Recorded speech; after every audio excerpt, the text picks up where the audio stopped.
Good morning मित्रांनो. तर आपण आता आहोत आसूद या ठिकाणी आणि आपण चाललो इथलं एक प्रसिद्ध असं केशवराज मंदिराकडे. आणि सकाळची वेळ आहे, मस्त सूर्योदय झालेला आहे, चहा झालेला आहे. आता आपण त्या जंगलाच्या वाटेने जाऊ, छान छोटासा ट्रेक करू, दर्शन घेऊ, मग बीचवर जाऊ कर्दे दापोली आणि मग पुन्हा रूमवरती येऊ. Let's go. जंगल कसं या ठिकाणाहून मंडणगड 50, पुणे 216. पुणे जायचं.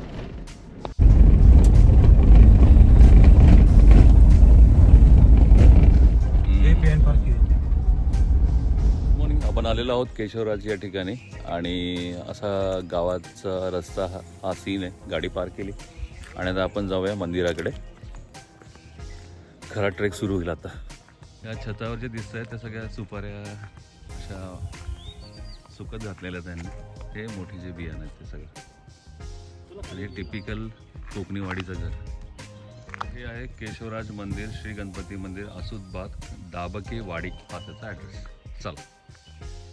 सगळ्या सुपारी सुकत घातलेल्या तिथे, बांबूचं असं छत करून त्यावरती मध्ये मध्ये पट्ट्या टाकून व्यवस्थित वाळत घातलेलं असा एरिया आहे. भरपूर सुपारी तिथे. कॉन्क्रीटचा मस्त रस्ता गेलेला आहे पुढे जाण्याकरता. छान वाडी आहे, एकदम मस्त फ्रेश. ही सुपारीची वाडी आहे,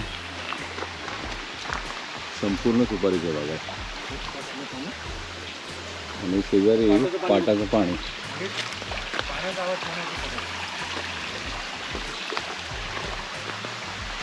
अरे काय मस्त पाट आहे हा.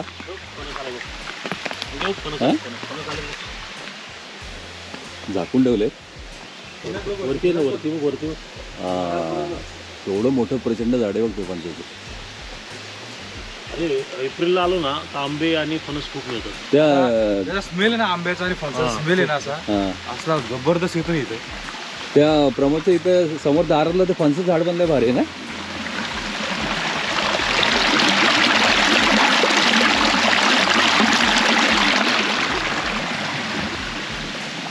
पाटाचं पाणी सोडलेलं मस्त पाटाने झालेलं.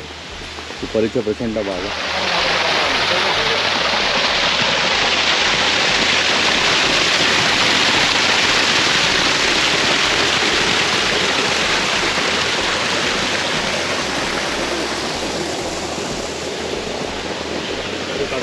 ओल्या सुपाऱ्या. ते थोडं थोडं खजुरासारखं दिसतं ना ओला असं पिवळसर.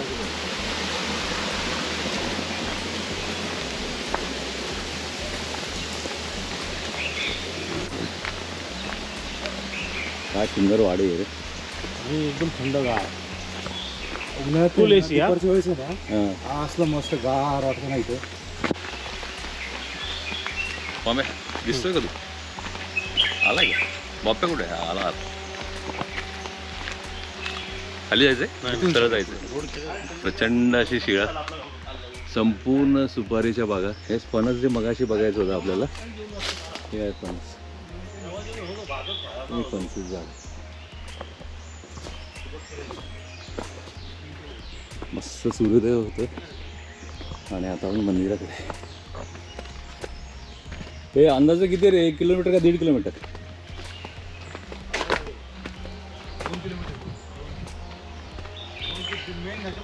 हां,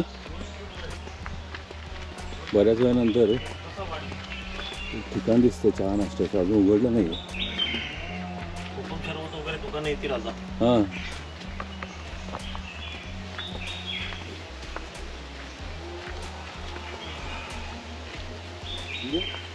मस्त रे, एकदम फ्रेश. हां, पाय चोळतो देतो ना 50 रुपये. हा देतो.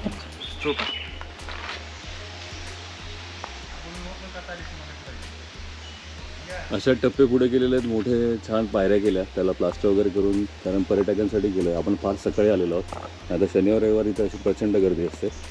दुपारनंतर इथे गर्दी होते. हां,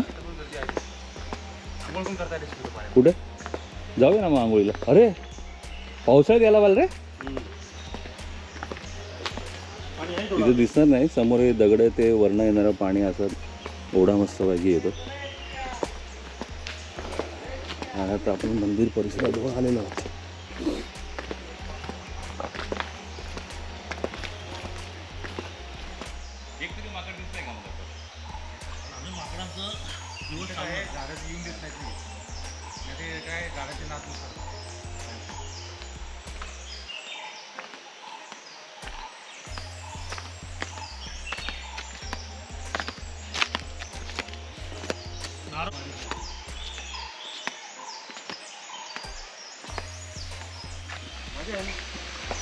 मस्त पायऱ्या केलेल्या आहेत, कारण हाच तो नदी आहे की ओढा आहे, प्रवाह ओढा आहे. पावसाळ्यामध्ये हा पाणी बघा अजून किती. हो ना, आणि काय सुंदर आहे ॲक्च्युली, पावसाळ्यात सुंदर आहे. मस्त लोकेशन, मजा आली. काय माहिती आहे का तुला कोकणातलं? कोकणी माणूस बरोबर त्यासाठी आणला ना.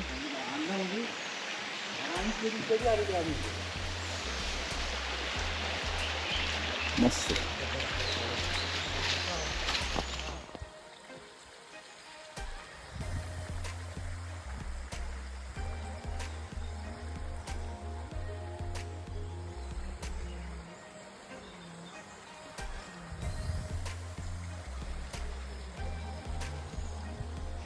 त्या ब्रिजवरनं येऊन अशा या दगडी पायऱ्या, आणि आपल्याला बरंच चालायचा अंदाज आलेला आहे. माझ्या माहितीप्रमाणे किमान 1.5 ते 2 किलोमीटरचा प्रवास असेल, पण संपूर्ण प्रवास असा निसर्गाच्या सानिध्यामध्ये सुंदर वातावरणामध्ये. हे मस्त वाटतं ना, एकदम नॅचरल. मी काय म्हटलं, लाईट फक्त त्या ब्रिजवर एक दिली आहे, बाकी अशी लाईट नाही, म्हणजे रात्रीचा नाही येऊ शकत. मंदिरात येऊ शकत नाही आपण. रात्री तसं येऊ शकतो, याला काय अडचण नाही. लाईट आपला रिस्क होतो. टॉर्च घेऊ. हा, पण तसं एक ऑब्झर्व केलं, इथं माकडं अजिबात नाही रे. आहे कुठे? अजून गुड मॉर्निंग झाली नाही त्यांची. सकाळी येते आता. त्यांचं बायकापर्यंत आवरण वगैरे नसतं, माकडं आपली पूर्ण फॅमिली घेऊन बाहेर येतात आणि तिथं आवरत बसतात. दम लागलं रे. आपण ऍक्च्युली वर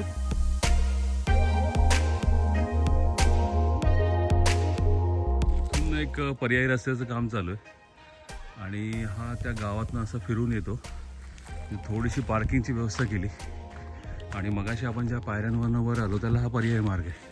म्हणजे भविष्यामध्ये या पार्किंगपर्यंत किमान तुम्हाला गाडी आणता येईल, आणि त्याने तुमचा अंदाजे 1-1.25 किलोमीटर 1.5 किलोमीटरचं अंतर कमी होऊन जाईल. या त्या खड्या पायऱ्या, आणि आता आपण वर जाऊ. परिसरामधली रिटेन्शन वॉलचा एक बुरुज फक्त एवढा शिल्लक आहे, आणि मग इथे थोड्याशा हे केलेलं आहे, कारण ह्या सगळ्या रिटेन्शन वॉलच आहेत, जुन्या पद्धतीने बनवलेलं वाडीमधलं. आणि आता एक अंदाजे 100-200 मीटरवरती असावं असं मला वाटतंय. पाहूया. मजा आली, सकाळची वेळ आहे ना, त्यामुळे एवढा काय त्रास झाला नाही. हेच भर उन्हात जर आलं तर मात्र थोडं अवघड काम आहे. या पायऱ्यांनी असं आपण वर आल्यानंतर हेच ते मुख्य मंदिर केशवराज. आणि आता आपण जरा मंदिरात जाऊन दर्शन घेऊया.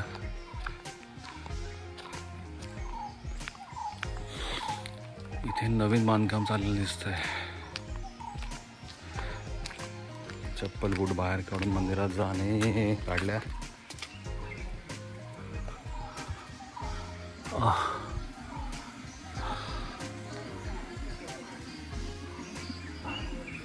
सुंदर पाणी आणि गोव्यातील हे आसूस गावातील लक्ष्मीकांत केशवराज मंदिर आहे, आणि हे पांडवकालीन असून सुमारे 5000 वर्षापूर्वीचे आहे असं म्हटलं जातं. हे भगवान विष्णूंचं जागृत देवस्थान आहे, आणि पांडवांनी हे मंदिर एका रात्रीत बांधलेलं आहे. मूर्ती काळ्या पाषाणाची असून 3.5 फूट उंच आहे. कार्तिक शुद्ध पौर्णिमा महाप्रसाद केला जातो. हातपाय धुवून दर्शन घ्यावे. चला गोमुखाकडे जाऊया.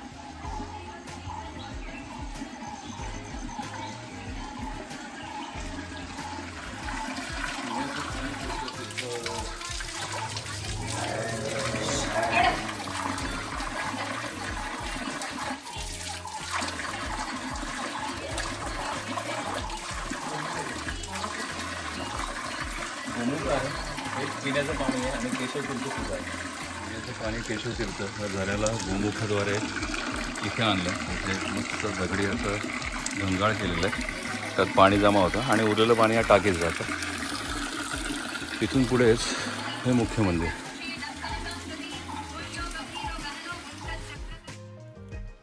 संपूर्ण मंदिर हे काळ्या पाषाणात बांधलेलं आहे, परंतु आता नवीनच रंगरंगोटी केल्यामुळे ते थोडंसं आधुनिक वाटतं आहे. पणाचा घुमट गोलाकार हेमाडपंथी प्रकार पाहता लक्षात येतं की याचं प्राचीन असावं असं.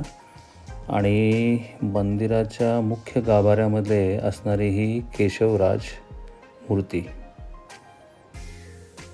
समई द्वीप्रज्वलनसाठी ठेवलेलं आहे आणि असा घुमटाकार आहे.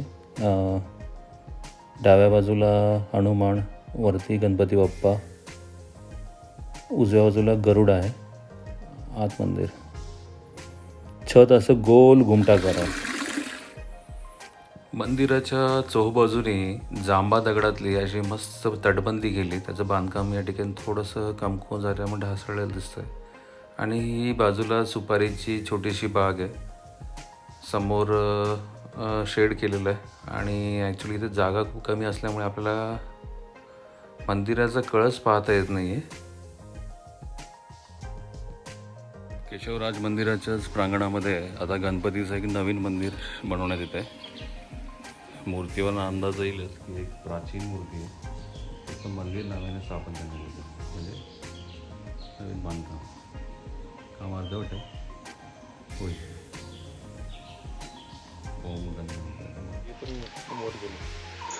मंदिर परिसरात शेजारून थोडा एरियल व्ह्यूसाठी जाऊया.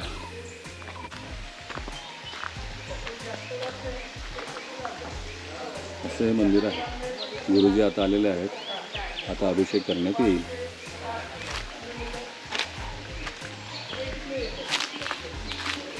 पाण्याचं पाहिलं तरी कुठेतरी वर टाकी असावी, तिथून हे पाणी असं पाटाने आणून गोमुखामध्ये सोडलेलं आहे.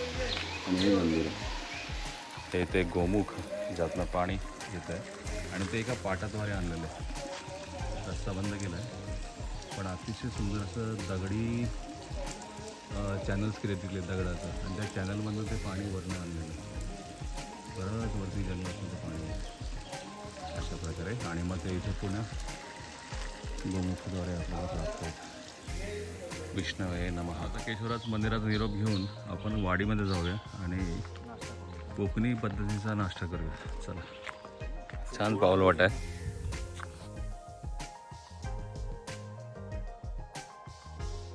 असं मस्त कूल वातावरण, एकदम थंड असं. थंड वातावरण. आणि ते हा कुठला पक्षी गुटर गू करत राहतो. असे पक्ष्यांचं किलिबलेट आपल्याकडे ऐकूच येत नाही. आता सगळे येतील. मुलांनो बघ खाली बघून चाल रे, नाही तर तसंच गडगडीत जाशील. काय नाश्त्याचा प्लॅन आहे. आता दर्शन वगैरे झालेलं आहे तर चला आता थालीपीठ आणि आंबोळी असा प्लॅन करू का. पोहे खायचे? पोहे नको ना. हा पोहे आपल्याकडे मिळतात. पोहे आपण करतो. आज आपण आंबोळी पण करतो आम्ही. सगळं करतो आम्ही इथं. अरे आंबोळी बनवायचं आम्ही इथं. काय फुलपाखरू आहे या पानावरती बसलेलं आहे पण त्या रंगावर लक्षात येत नाही. आता पहा.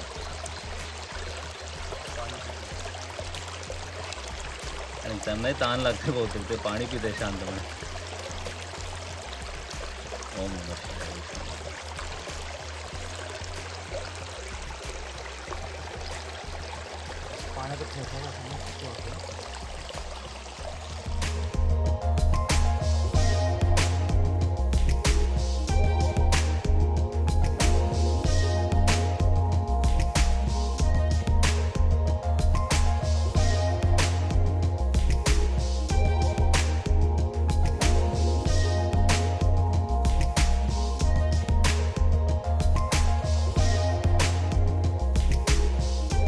मंदिर मार्गावरनं पुलाखाली आलो आणि नदीमध्ये मस्त थोडा वेळ पाय पसरून पाण्याचा आस्वाद घेतला आहे. थंड पाणी आणि अतिशय रम्य असा परिसर. आणि ते करून आता आपण जाऊया नाश्त्याला.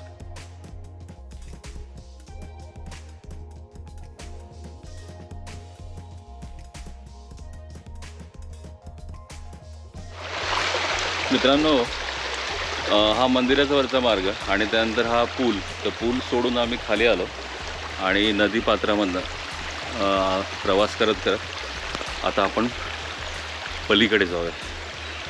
अतिशय शांत पाण्याचा केवळ खळखळाटाचा आवाज आणि आदनामधून येणारे पक्ष्यांचे आवाज अशी निसर्ग शांतता प्राप्त होते.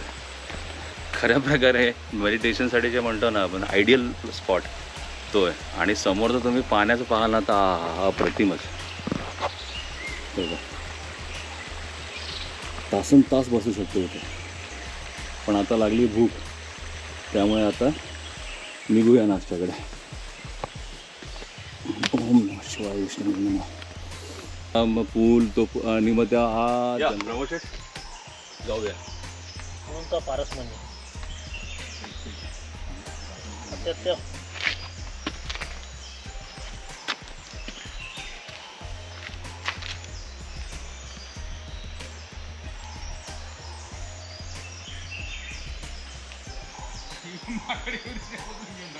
उंचफ आहे आणि तो या बाटलीमध्ये मस्तपैकी पॅक करून ठेवलेला आहे. आणि आता आपण एका टिपिकल कोकणी स्टाईल नाश्ता प्रकाराकडे आलेलो.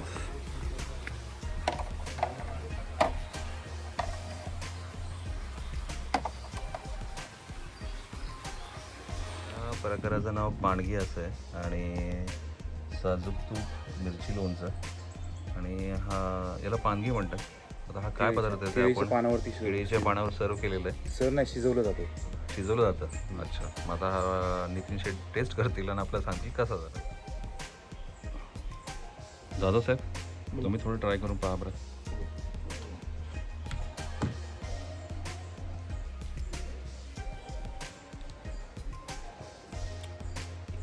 स्वाद कसा आहे ते सांगा आधी. म्हणजे कशासारखं वाटतं? आपलं मोदकाचं बाहेरचं आवडून कसं आहे? हां, तांदळाचं. हो, उकडच येते. तेच आहे ते मोदक. मोदकाचं जे बाहेरचं आवरण असतं तांदळाचं, ते त्याची उकड आहे. आणि त्यासोबत ते साजूक तूप जे म्हणतात ते साजूक तूप आणि मिरची, लोणचं, मिरची लोणचं. सेम आहे मोदकाचे पिठा असं वाटतं. Okay, not great.